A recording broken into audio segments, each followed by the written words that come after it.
Hello guys, Ram Ram, જય શ્રી કૃષ્ણ. કેમ છો મિત્રો? આઈ હોપ કે બધા મજામાં જશો. ને આજે મારા ભાઈના લગ્ન છે, એટલે અમારા ગામમાં અમારા રિવાજ હોય છે આવું પીઠીનું. તો જોઈ શકો છો ગાઈઝ કે વરરાજાને આખા શરીરે પીઠી લગાવે છે, અને આને દેશી ભાષામાં કહીએ તો હલ્દીની રસમ કહેવાય. અત્યારના ફેશનની જમાનામાં ફંક્શન અલગ અલગ રાખવામાં આવે છે, પણ અમારા ગામડામાં તો આજે પણ એ રૂઢિચુસ્ત નિયમ ચાલી જ રહ્યો છે, હલ્દીનો રસમ. અને ગામડામાં આપણા કુટુંબના જે બૈરા હોય, લેડીઝો હોય, એ આવીને અહીંયા ગાણા ગાતા હોય ને સામે પીઠી થતી હોય. તો આ રીતે હલ્દીની રસમ મનાવવામાં આવે છે.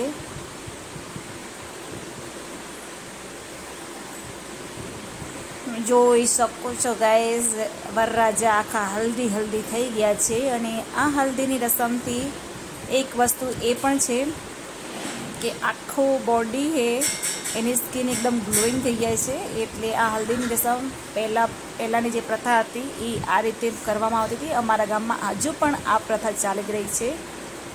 તો અને બધી લેડીઝો પણ મતલબ હલ્દી રસમ, જેમ આપણે હોળી રમીએ છીએ એમ હલ્દીથી રમી રહ્યા છે. જોઈ શકો છો. એટલે એમના ફેસ ઉપર પણ ગ્લો આવે.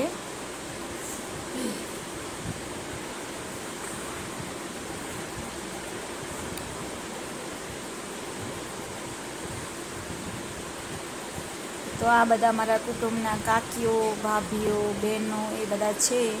અને હવે હલ્દીની રસમ પતી જાય છે, અને હવે વરરાજાને પાહોલી એટલે કે એક નારિયેળ, ચોખા અને કુમકુમ કરવામાં આવે. અને એમાં પણ ગાણા ગાવામાં આવે. જે વરની ભાભી હોય એ આ રીતે પાહોલી ભરાવે અને એને પણ ગાવામાં આવતું હોય છે.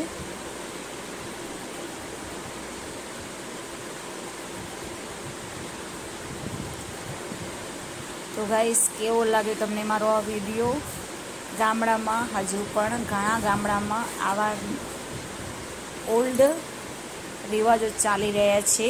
તો તમને આ વિડીયો કેવો લાગે? અગર જરા પણ ગમે તો વિડીયોને લાઈક કરો, શેર કરો અને ચેનલને સબસ્ક્રાઈબ કરો.